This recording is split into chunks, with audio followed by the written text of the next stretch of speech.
One of the hardest things to do as a salon owner is create fresh content that gets people's attention. One of the best ways to do that is by telling your salon story, and you're not going to want to miss today's episode. Let's do it. Salon owners are some of the most amazing people on planet Earth. The only problem is sometimes their hearts are so big and they give so much of themselves to their staff and guests that it creates unintended consequences. Our goal is to change the industry by elevating the way the rest of the world sees salons, spas, and barbershops and give it the credibility that it truly deserves. This is the Salon Owner Evo Revo Show. Today's podcast is brought to you by Salon Scale, allowing you to charge by what you know, not by what you feel. What's going on, guys? Welcome to today's show. I'm Jason Everett, your host for the Salon Owner Evo Revo Show. Welcome to today's broadcast. We're talking about how to build your salon story. And I think this is a really important topic because so many salon owners, they try to tell their salon story and they kind of get it partially right somewhere, but they don't always know how to best communicate their salon story in an effective and meaningful way to make an impact online. And with me on the show today is my good friend and buddy, James Cooper. What up, Coop? Good to see you, brother, man. How are you? I'm fantastic. Thanks for having me on the show today. Dude, you're always fantastic. And not only are you always fantastic on camera, but in person and just hanging out, you always have the biggest, best smile, and your personality is just amazing. So thank you so much, man. For those of you guys who don't know James Cooper, he's subbed in and done some work for us in the High Performance Salon Academy, but he runs his own company. Oh, look at that. Adam Belansky says what's up too. What's up, Adam? Good to see you. Speaking of other homies. But James runs a company. He does six-figure storytelling. He helps people professionally tell their stories in a way that captivates and invites the audience to listen in, lean in close, and just get emotionally immersed inside stories. And I think, James, the gift that you have that I hope comes out in the show today is your amazing ability to unpack stories in a way that captivates people. And I think if we can get some tips from you today on that, that would just be tremendous. But just thank you for being here today. I appreciate it. Yeah, absolutely. I'm excited. Dude, so good to have you on. So good. Yeah. And dude, let's talk about this because you know I work with the salon spa industry, and I think it's one of the most amazing industries in the world. And some of these salon owners, well, not some, every one of these salon owners have incredible stories of perseverance and what they've overcome and where they came from and what they do now. And it's just, they're some of the most amazing comeback stories, but all of them are so humble that they would never brag about their story or talk about themselves or anything like that. And they create all kinds of chaos with, the chaos in my mind was your camera jump for a second. I don't know why. I was really getting involved. you were intensely listening. But yeah, I mean, it can create chaos because they don't know how to tell their story in a really meaningful way that isn't they just brag about themselves and be like, oh, by the way, even though all this trauma happened in my life, look at who I am now. They don't want to tell that story, but sometimes that's the most captivating story they can tell. Absolutely. Absolutely. Because it's unique. And the one thing that I share with people is that, it doesn't matter how many people do what you do. Nobody has your story. You could live in the same house with a sibling and the same events happen in the house, but their perspective on the events and how they see the events and filter the events come up with a completely different story. So your story is like your fingerprint. Nobody else has it. And that's why it's the most valuable currency you have to attract your ideal customer. But it's the thing that you must share. I am so passionate about this because people tend to devalue their own story, and it's something that it needs to be shared because there's somebody out there that needs to hear it. Truth. So let me ask you this: if you're a salon owner and you're on with us live right now, and you'd like to get better at sharing your story, would you do me a favor and say story in the chat? Because I'd love to know if this is a topic that you're excited about. Because I think it's one of the best stories you can ever tell. For crying out loud, I see Ron and Judy McKenzie who are on with us right now. Gosh, man, they have an amazing story too. And I think so many salon owners don't know how to communicate their story really well. And these guys have built up an amazing school community and salons and all these amazing things. And they just love on people and help people share their story. James, what are some things to help people start to build out an effective story? What are some story tips? How do you do it? And how do you do it in a way that's not like braggadocious? Like, I don't want to be like, well, then last year I made millions of dollars and I just, I just am a money grubbing person. Like, how do you build a really effective story that captivates people? Yeah. Well, I think the first thing is to, for lack of a better word, get over yourself when it comes to thinking that other people are going to have a bad impression of your story. Because that's all you. When you tell your story, you need to tell it from the heart. You need to allow yourself to be vulnerable and just be open and honest. Because people can tell fish stories from a mile away. If you're being inauthentic and you're, trying to, pump up your story with facts that may be a little stretching the truth a little bit for effect, or because you don't think that your story is good enough, people can sense that. So the first thing is to be honest, and share your truth. That's the most important thing. The second thing is what connects us is through story.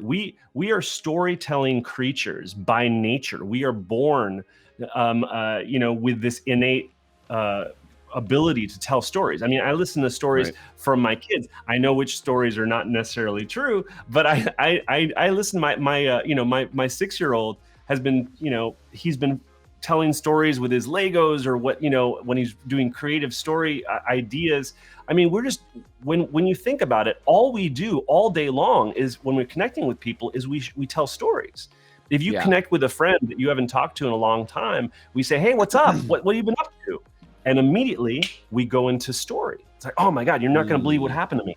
You're going to we tell the story. So we do. But the thing that happens is that when we try to tell our story strategically, when we try to tell a story for our business with a specific intention or purpose, or we totally forget how we normally talk to human beings. And that's the thing that we have to come back to. And so what my passion has always been finding people's truth and helping them unpack the thing that's going to attract their ideal customer and their client, and to just unleash the natural ability that we all have, that we turn off and we forget, that we lose. I mean, I know you work with people on like camera confidence and all kinds of things too, James, right? Like, because you shoot videos. I mean, you live in Hollywood. If you guys don't know, I didn't really give a good background of James other than just telling you he's an awesome dude. But like, James lives in Hollywood. He lives down in SoCal, down the Hollywood area. And like, I know I don't think you live in actual Hollywood. Are you in Hollywood? Just northeast of Hollywood. I used to live in Hollywood. A hot minute from Hollywood. But like, we can call James Hollywood in the sense of like, you've probably seen him on some TV commercials. You've seen him in all kinds of stuff. His father was a director, correct? Your father was a director? Yeah, totally. Film director. Totally. I can do my 1 minute version if you want. Dude, give me your 1 minute version just so people know, because I think it's important. Like, I'm just hanging out with a buddy, but like, tell people about your story, man. Yeah, totally. I've been obsessed with stories since I was a little kid. So when I was 5 years old for Christmas, it was a month before my 6th birthday, my dad got me my very first camera.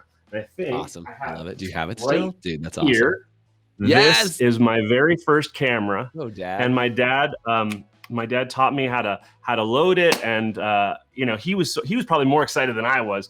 He taught me how to use a camera, and he said, just have fun with this. And so I made all these little mini movies with my little Gumby figurines and my G.I. Joes. I made all these little mini movies, but the thing is that I didn't think they were good enough. And so I didn't really share them with my dad. I didn't really share them with anybody. I kind of kept them to myself. But it wasn't until my dad's 80th birthday that I decided I wanted to do something special for my dad. And so what I did is I went all around the country. I went to I lived in Hollywood, but I went to San Francisco, I went to New York, I went to Chicago, and I filmed all these people that had worked with my dad, famous actors, writers, directors. It was my first attempt at a documentary. And so my dad's 80th birthday, we went upstairs, just the family, and I shared this film with his. He didn't, my dad was a very humble man. He didn't really talk about himself, braggadociously, like you're talking about. And he, Yep. And he didn't really presents on his birthday. He liked to give Right. presents on his birthday. Sure.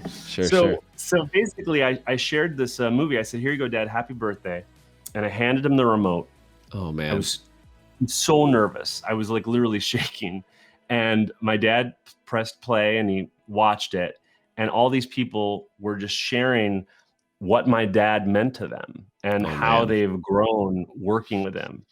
And I never really saw my dad very emotional. And my dad turned to me and he just had tears in his eyes and he was just blown away. And he was like, "How did you do this?" And I said, I did it by watching you.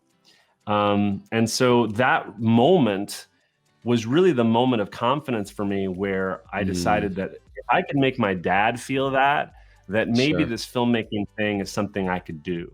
And that really started my journey. So yeah, my dad was a television director and pretty much every day after school, some studio assistant would pick me up from school. A lot of these studio assistants are directors now. It's just so funny. But So cool. They would pick me up from school and I would just sit in my dad's director's chair, which is actually over there. Nice. Sit in my dad's director's chair and watch him direct. And he kind of That's awesome. taught me how to be a storyteller.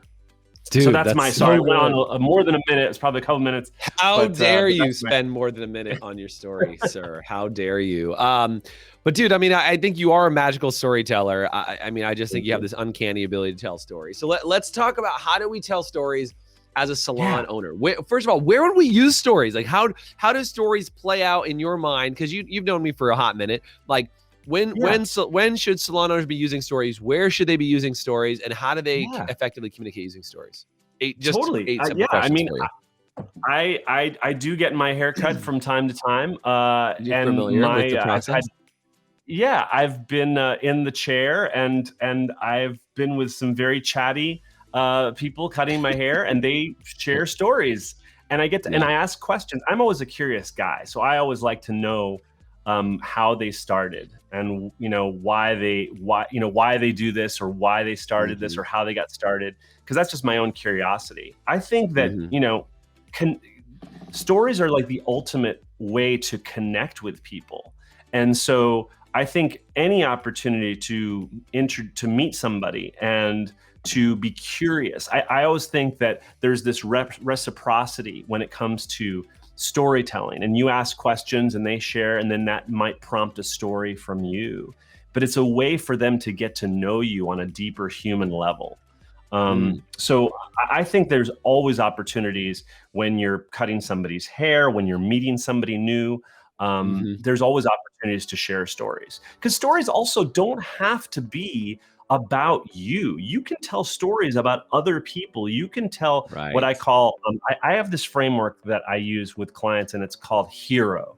And it's a really easy 4-part framework so that you're never telling the same types of stories. So I love it. Tell me about it. Yeah, HERO. H stands for heart. These are the stories that you probably use most often. They don't necessarily have to be about you, but heart stories are connection stories. This is where you share your opinions, share things that that are in the news, share things that about other people that you have an opinion on. People are always paying for your perspective on things. It's not the information. We can get information from Google and YouTube. Information is free.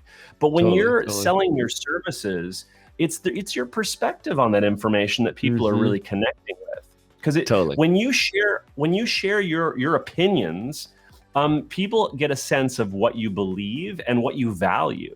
And those are the things that connect us and bond us as human beings. So those are heart stories. They can be, you could have a rant on a topic, that's going on in the news or something like that. You can share what you value, like why hard work is so important, or why work smarter, not harder. Whatever your beliefs or opinions are, you can share things like that. So those are heart. E is for educate. If you're going to train people or you're going to share your knowledge and your wisdom, and it has a step-by-step process, kind of like I'm doing right now, those are education stories. It's like, here's the 4-part framework so that your stories have variety. HERO. So those are education. Those are really easy to do.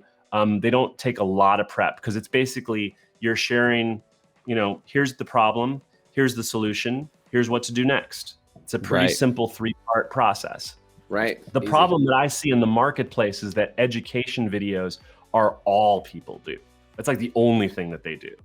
And that doesn't necessarily move people. Guilty. It stimulates their brain. It doesn't really move people emotionally. Yeah, totally. What's going to move people is connection. So that's E, education. R is results. And I think these are probably for your audience, this is very, very important. Results are testimonials and case studies. They're sharing how you have gotten results for other people and the experience that they've had. And most often result stories are told by that person. It's much more effective for other people to talk about how great you are than for you to say, I'm so awesome, here's what I've done for people, right? So I really helped somebody do this amazing thing. Let me share it all about it with you. Exactly. Yeah. You can do it. I'm just saying it's more effective. And you don't really need that many. Honestly, people are like, well, how many testimonials do I need? How many? It's like, people are used to 3. You look on the back of a book and there's usually like 3 little blurbs from different people. Totally. It's not 400 people said this book is amazing. Yeah. And then O is where I really dive in specialty. O is origin, which stands for like your origin story. And this is basically sharing your history, sharing the moments in your life that have kind of made you who you are. These are all personal stories. I'm always searching what's called the signature story, which is kind of like your own TED Talk, like the story that you would tell if you had 15 minutes on stage. That takes some search, and it's not something that necessarily for everybody is off the top of their head. You can have several moments in your past that were significant. I'm just always searching for your why story. Like, why do you do what you do? What drives you, and how did you get to this moment in time? And that usually shares the ups and downs, how you overcame challenges. What's something in your past that is what we call a significant emotional event, something that really transformed you. And that can take some search, but it's worth the discovery. I always like to look at my past and just journal and think about moments, because I always recommend people have what I call a content journal that they keep either by their bedside or somewhere they can reach it quickly, because you never know when a memory will be triggered. It could be triggered from a billboard you see. It could be triggered from a commercial. And if you don't capture it right then and there, it disappears. You won't capture it again until who knows when, if ever. So that's why it's like, whenever I hear a jingle that sparks a high school memory, I'm like, ooh, and I'm like, I'll capture it, because it's like there's a story there.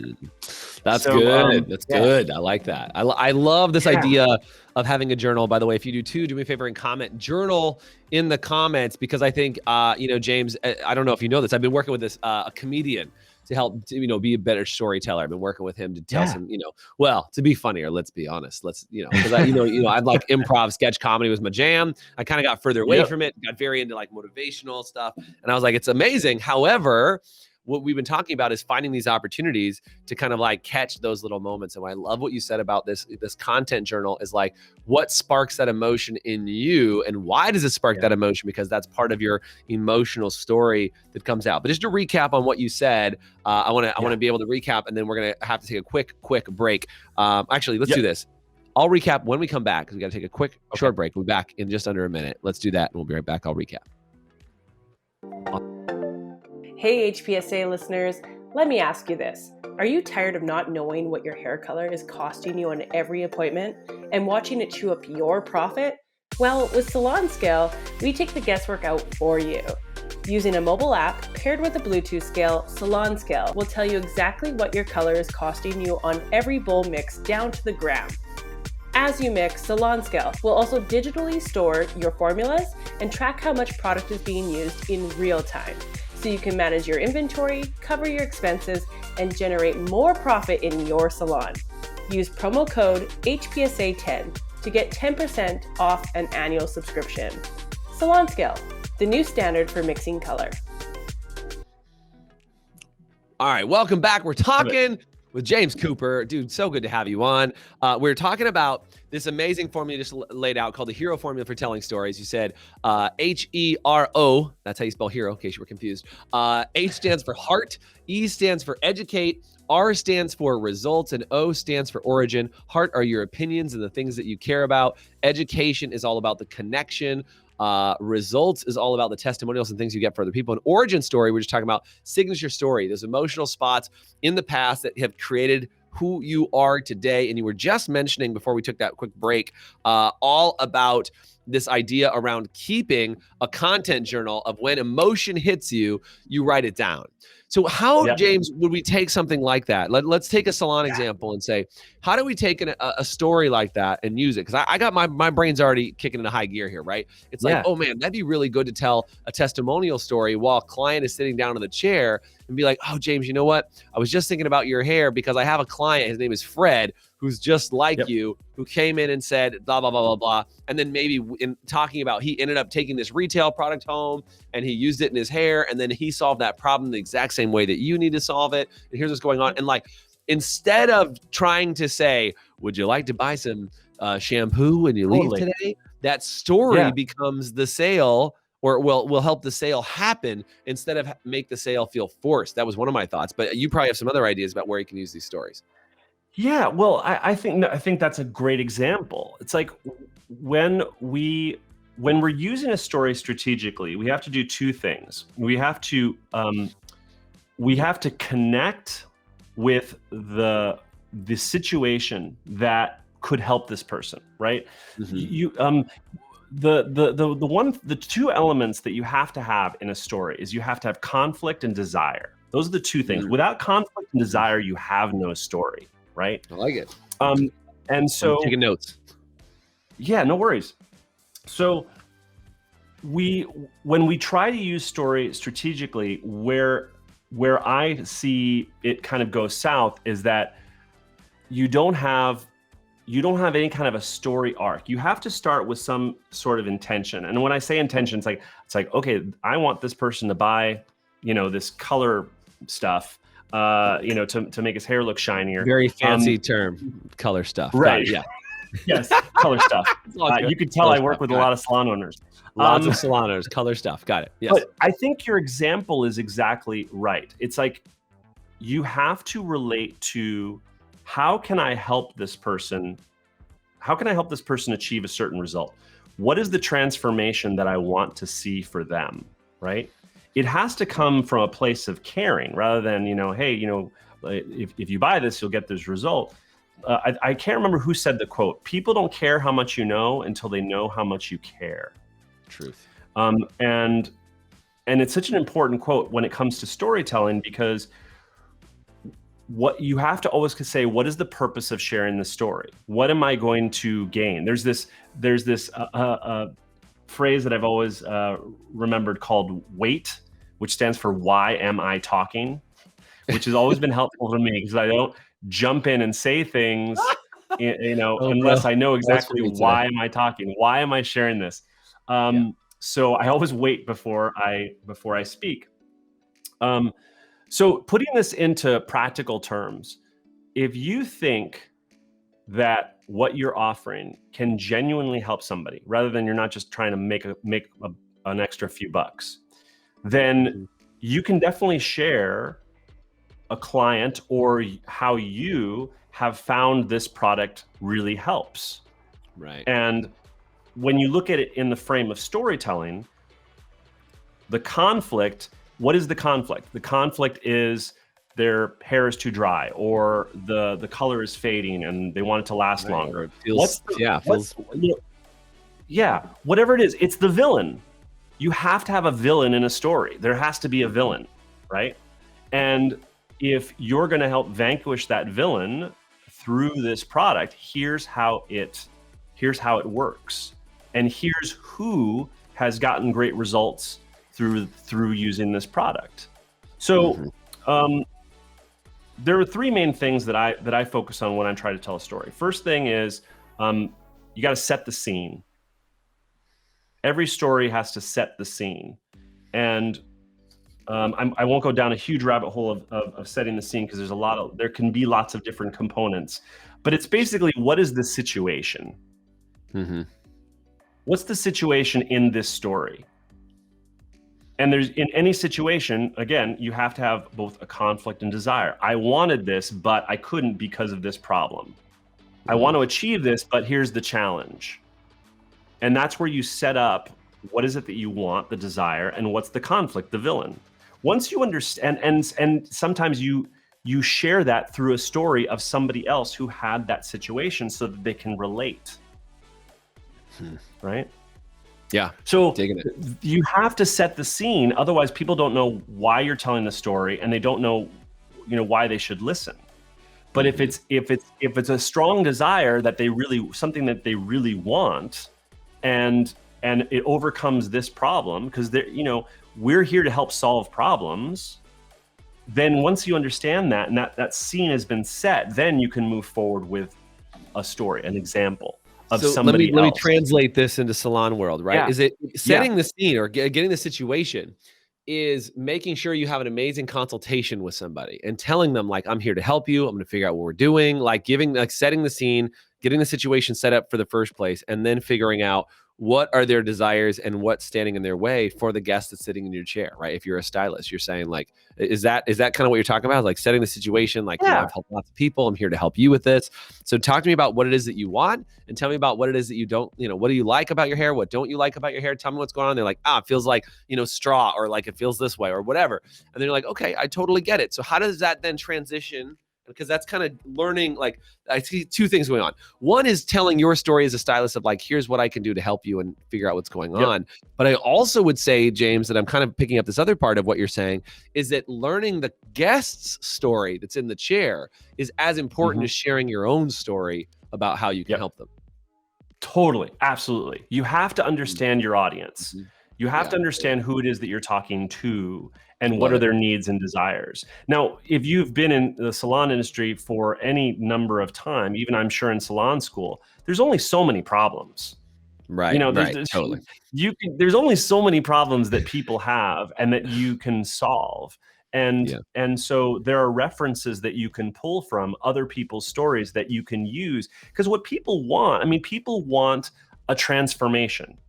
They want to get from where they are to another place. And what great stories do is they take them on a journey, and hopefully at the end of the journey, they are transformed emotionally, and they see the possibility and hope of what could be. We're taking them from here's what is to here's what could be. And so, when you do that process with your potential client or customer, it's important to understand, what do they want? That's just like coaching 101, right? It's like, it always comes back to, what do you want? And then you can then help them get there. And storytelling is a great way to, rather than telling them what they need to do, it's sharing a reference that they can relate to, so that they know that journey is possible. Because if you can share a story about other people, then they go, oh wow, okay. It's the most basic form of infomercial. It's like, don't you hate when this happens? Wouldn't it be great if this could happen?